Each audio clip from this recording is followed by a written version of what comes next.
ईमानदारी के साथ में विकास को अपना मुद्दा बनाया और काम करते चले गए। हालात बदले, अब किन परिस्थितियों में पार्टी ने टिकट मना करी। टिकट मुद्दा नहीं था कभी। जब कई बार लोग इस बात को भ्रमित करने की कोशिश करते हैं, टिकट टिकट टिकट नहीं गोंदी बीच में मारो काको भी बोलते कि 14 बार मौको दे दियो, पर मौको टिकट को कदे कौन थो। टिकट तो पार्टी ने मुझे 2023 के अंदर विधायक के चुनाव में मेरे पिताश्री, मेरी मां कमला जी, मेरे दादा दीपचंद जी ने भी चुनाव लड़ा। हमने 11 से 12 चुनाव लड़े हैं विधायक के। ये पहला चुनाव था 2023 का जो हमने लड़ा नहीं 1977 के बाद में, सिर्फ इस बात के लिए कि पार्टी ने कहा कि नहीं इस बार मौका आपको नहीं मांगी, हमने छोड़ दी। बात टिकट की कभी थी नहीं, बात तो बात की थी, और जो बात का नहीं वो किस बात का। फिर बात तो बात की थी साथियों। मैंने पार्टी से यही पूछा था कि कसूर।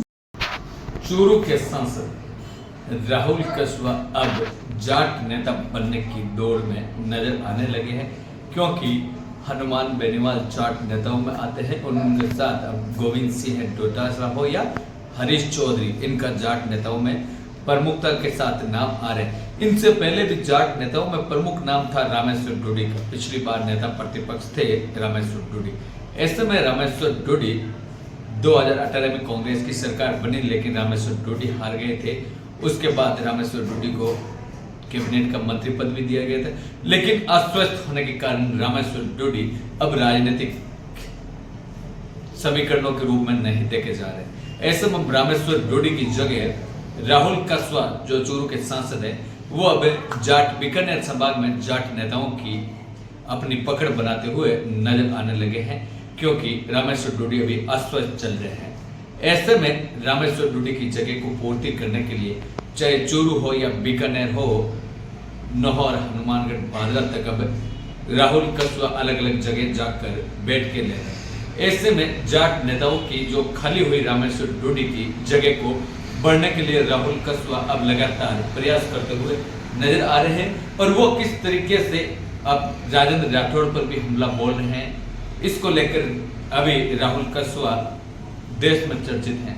विपक्ष के रूप में अब राहुल कसवा बैठे हैं, क्योंकि पहले मोदी के राज में वो बीजेपी से सांसद थे, लेकिन इस बार उनको टिकट नहीं मिला और कांग्रेस के समर्थन से अब की बार सांसद बने हैं।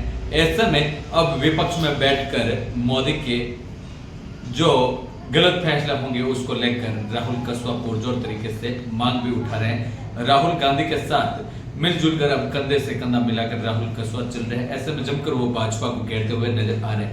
ऐसे में जाट नेताओं की खाली जगह को पूरी करने के लिए, रामेश्वर डोडी को जगह लेने के लिए राहुल कसवा अब मजबूती के साथ अलग अलग जगह जाकर कार्यकर्ताओं को एक्टिव करते हुए नजर आ रहे हैं। धन्यवाद। किस बात का। फिर बात तो बात की थी साथियों। मैंने पार्टी से यही पूछा था कि कसूर क्या है हमारा। क्या मेरे काम में कमी थी? क्या मैं ईमानदार नहीं था? क्या मैं निष्ठावान नहीं था? क्या मैं जनता के बीच में नहीं रहा? मैं एक नहीं, मेरे पिताजी, मेरे मां, हम तीनों जन लगे रहे, पर पार्टी के पास कोई जवाब कौन था? मैं इस बात को सोचता रहा हमेशा, और बहुत सोच मंथन के बाद में मैंने फैसला किया कि नेतृत्व को चुनेगा तो जनता फैसला करेगी, और कोई काको फैसलों को नहीं कर सकता। काका की ताकत को नहीं है बात की। अगर मैं चुनाव में बहुत समझाया, गोविंद राम जी, मैंने बहुत लोगों को समझाया, भाटी साहब, मैंने सबको समझाने की कोशिश करी कि ये चुनाव सिर्फ सांसद बनने का या न बनने का चुनाव नहीं है। ये चुनाव दो विचारधाराओं की लड़ाई का चुनाव है। इससे प्रजातंत्र की खूबसूरती छुपी हुई है।